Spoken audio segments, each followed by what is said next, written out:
Alright guys, now for a collection video. I've actually never done one of these for the records, but I will go through and talk about each collection I have, each genre of music. I'll try not to say the same things I've said in other videos, but I'm not going to guarantee anything. Got a lot going on right now, doing laundry, washing laundry, drying laundry. Got the computer on, uploading videos to the Pearl Jammer channel right now. Filming a video, so trying to keep up with it. May not work. We'll see. Here's the first big band and swing or jazz record I ever owned, and I didn't buy this all that long ago. When I bought it, it was still in the shrink,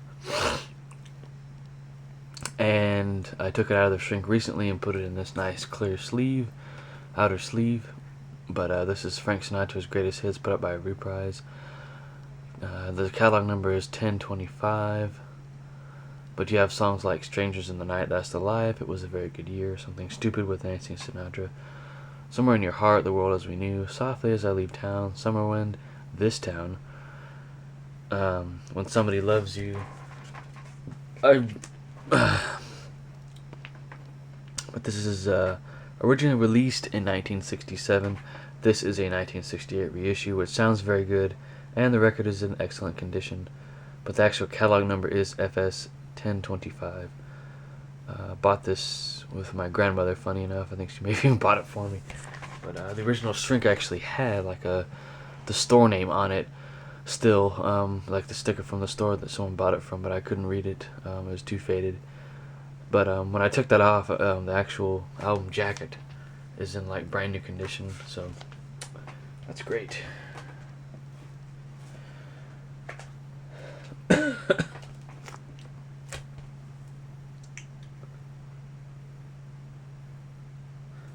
Here's a Great Britain edition of Come Fly With Me. Frank Sinatra with Billy May and his orchestra. This is a very thin jacket. There's no inner sleeve to it, like a custom inner sleeve. But it is like an audiophile type sleeve, so that's really cool. They thought about that back then. I don't know where this particular outer sleeve came from, but I went ahead and kept it. It might be old. I'm not a big fan of it, but I'm going to keep it anyways. But I just like the back of this. It looks like something that a pilot would use, a pilot's log for stuff and flight plan. But this record either needs a really good cleaning or it needs to be replaced, unfortunately. I don't know if that's the original price tag or not, but it says $250 EA, which probably means Europe.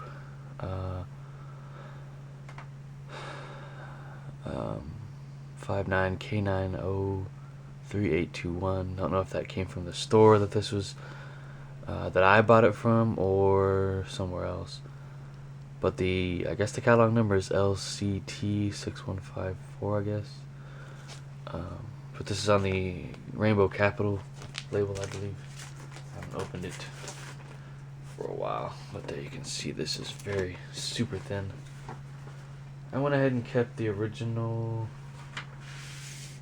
Yeah, it is on Swirl Capital. Kept the original inner sleeve, which it probably is original, more than likely. But this originally came out in 1958. I believe this is a 1960 reissue, I think. I didn't find out any information on it, or just didn't write it down. Yeah. Capital kind of swirl label there going. They did change that up in as the years went by. I think that's when the 80s when they finally changed that label, maybe, or more, to what we know the label to look like today. But this record has this really cool smell to it. Just an old, I don't know, a smell that reminds me of my grandfather's and grandpa and grandmother's house, and probably my great-grandfather too. But I mean, this is just a great record, one of his best, I would say. I had to pick it up on CD as well. But you have the title track, Around the World, Isle of Capri, Moonlight in Vermont, Autumn in New York. That's great too. It Happened in Monterey. I mean, the whole album I can listen to. and enjoy that, as well as the bonus tracks that are offered up on the 1998 CD version of the album. I think that's the most widely available version of this on CD. Louis Armstrong and Duke Ellington recording for the first time. What a great record. I've listened to the MP3s on Amazon. Those are of the 1990 remaster. This is a 2000 issue on 200-gram vinyl by Classic Records on their super vinyl profile process they use. Here's some liner notes here talking about the album and how it was recorded. It's really neat. But you have Louis Armstrong, Duke Ellington, Trummy Young, Barney Biggard, Mort Herbert, and Danny Barcelona. But you have songs like Duke's Place, I'm So Lucky, So and So, Cottontail, Do Nothing Till You Hear From Me, Drop Me Off in Harlem, The Moochie. This whole album I was able to listen to and just enjoy nearly every track. One day I sat down and just listened to the MP3s. It says here, Duke Ellington, courtesy of Columbia Records. Courtesy Blue Note Records, division of Capitol Records. Inc. on a license from EMI Music Special Markets. So this is, the masters were handed over to Classic Records, and they put out an amazing record. Probably, I mean, I haven't actually listened to it, so I can't really comment on the sound myself. Another Classic Records issue, Hank Mobley's Roll Call. Another record I can listen to all the way. My print of it is flawed. It doesn't start off exactly the best that it could, but the whole album is great. I will give this a good cleaning when I get a record cleaning. Probably the spin clean. I'm probably going to pick that up after Christmas. That's when I'm going to go on a pretty decent shopping spree and buy some things that I've been wanting. But awesome jazz record. You can pick up the original print. This is a 1999 issue put out by Capitol Records. This was sealed when I bought it. I unsealed it. Pretty sure I kept the sticker that came with it. So yeah, awesome album. You can pick it up. There's several reissues of it that I know of, and well worth owning.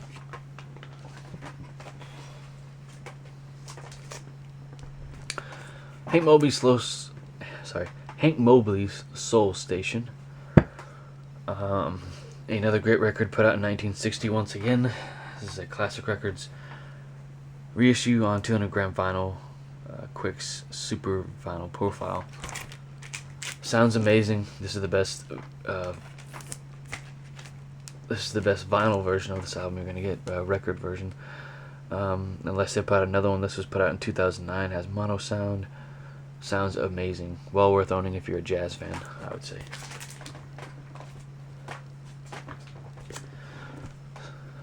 Cool Strutting by Sonny Clark. This is a 1977 Japanese pressing with Obi strip. Great record. Was very happy to get it. Just the whole record is great. It sounds amazing on this pressing. I would recommend picking this one up over any other, unless you can get the Classic Records issue of this for a decent price, which I couldn't find. Miles Davis, Sketches of Spain, original master recording. This is a MoFi reissue of it, otherwise known as Mobile Fidelity. I've not heard this, but heard very good reviews on this record, so I had to pick it up. This is number 3,596 of possibly 5,000 that were only pressed. This was not expensive at all. It was priced well, and can't wait to open it up and listen to it on one of my days off, which I'll be taking some days off here in the next couple months. That is when you guys will hear my reviews. Hopefully I can get that time off. So yeah, that really does it for this jazz collection video, guys.